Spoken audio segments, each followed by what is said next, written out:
You're listening to the Bear in Mind Podcast, episode 135. A podcast that breaks it down so you can break the cycle for good. Now, your host, Tara Rama, but you can call her T. So I totally lost it 2 days ago. I yelled at my partner, and then I yelled at my kid. And there was only like 5 minutes between the two.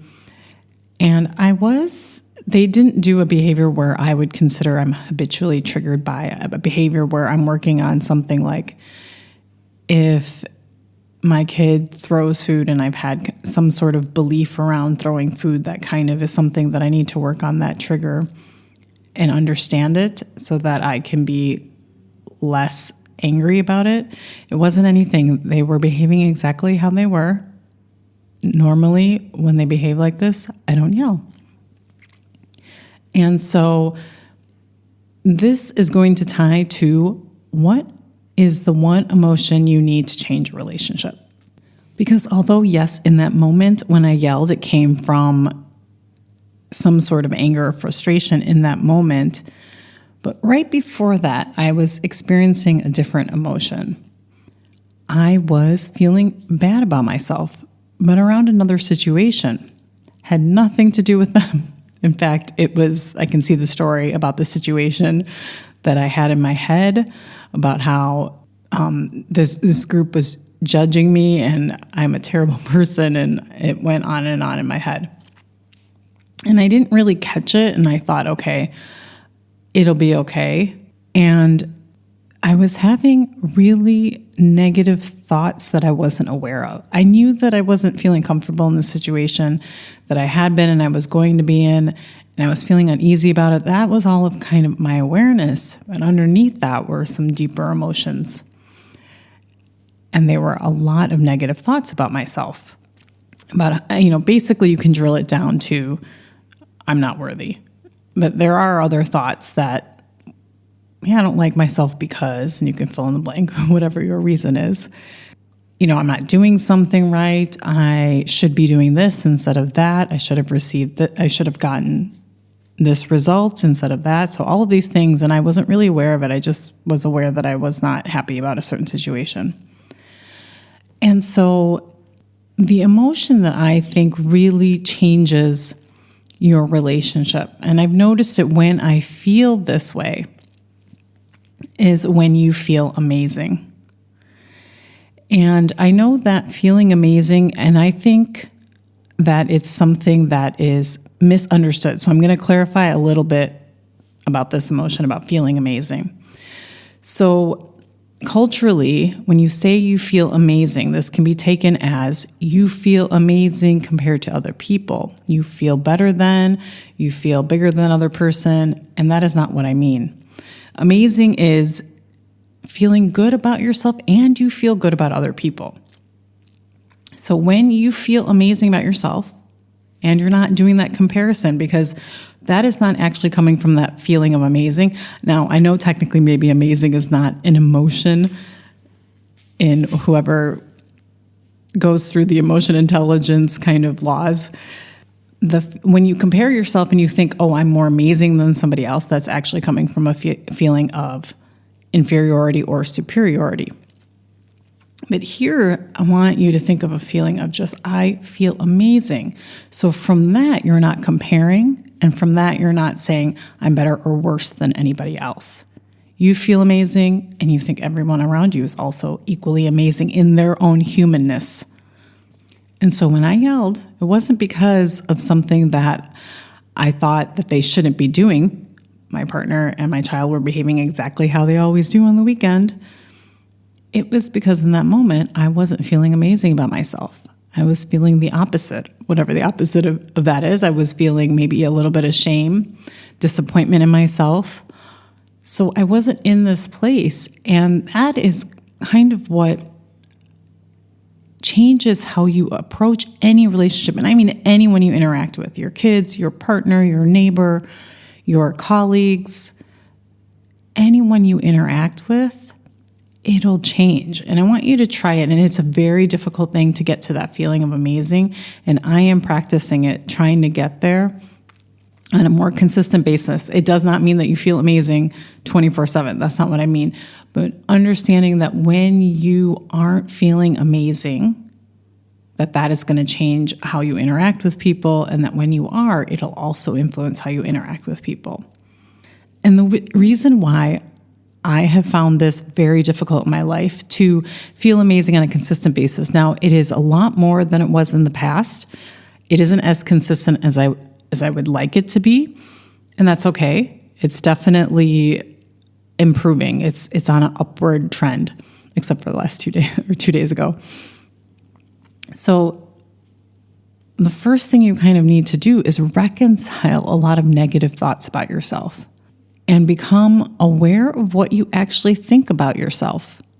And it looks like the self-talk you have about yourself. It can look like something, and I remember when I first became aware of it, I had taken something out of the fridge and I opened it.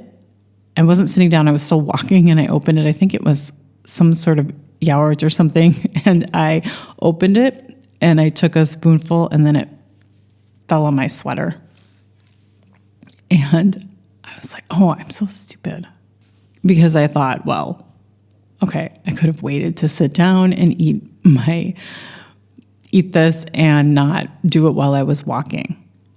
And even when we think we're even just saying it, maybe even as a joke, oh, today, and I know I said this about 2 days ago, today I'm not the mom of the year. And you could be joking, and you can sense, and the only way you know that is how it feels in your body. But even that joke to me right now, when I say that, oh, today I'm not feeling like mom of the year, it pulls me down. It's not something I feel amazing. It's a joke that I think, oh, it's kind of funny to say that.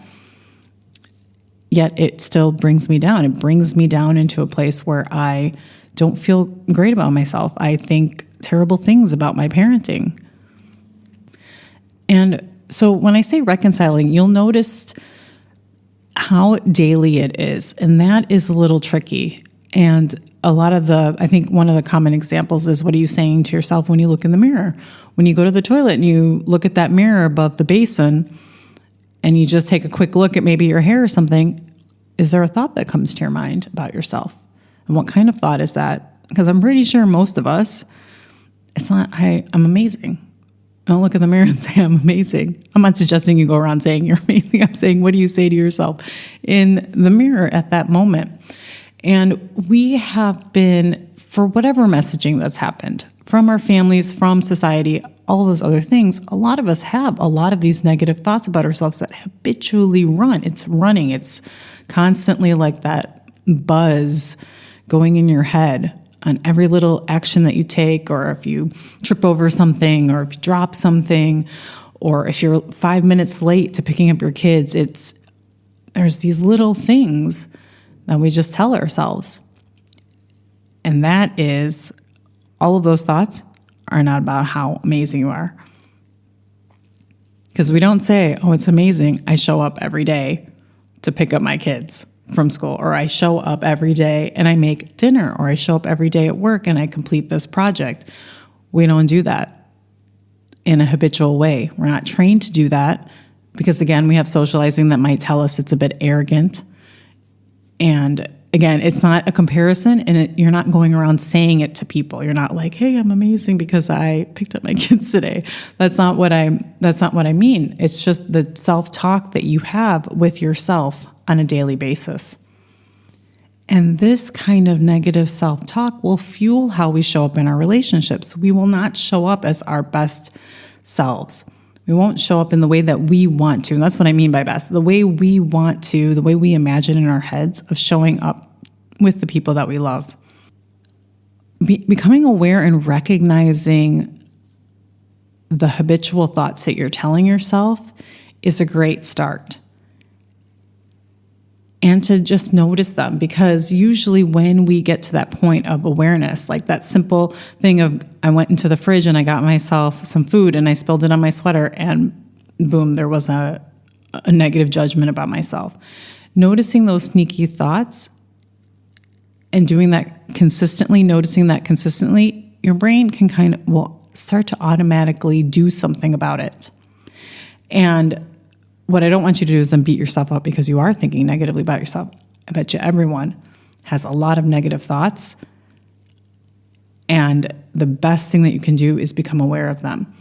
And if you want to take it a step further to getting closer to feeling amazing in your relationships, because once you start to notice it and you notice, okay, I'm thinking this about myself, you'll notice that you're not feeling so great about yourself. And that would then slightly shift the course in which you show up in your relationships. The other thing you can do is, if they're habitual, you can always just sandwich in one thing that you did amazingly today. And you might have to hunt, because when you're in that negative spiral, it's a hunt to find that one thing. It can be as easy as I showed up to work. I showed up to pick up my kids. I showed up. I took out the trash. I kept my kids alive. That is where you can pick one thing. I'm not saying list everything that's amazing, because that's going to be hard. I know that was hard. But what is the one thing today that you felt that was amazing that you did? And when you start to do this on a continuous basis and you start to notice this and you slowly start to shift that small shift, that recognition already will start to change your relationships. That awareness alone. So you are amazing. I believe that everyone is amazing. And that's all I have for you this week. I'll check back with you next. Thanks for listening. Listen for a new episode next Tuesday by subscribing on your favorite podcast platform. Bye for now.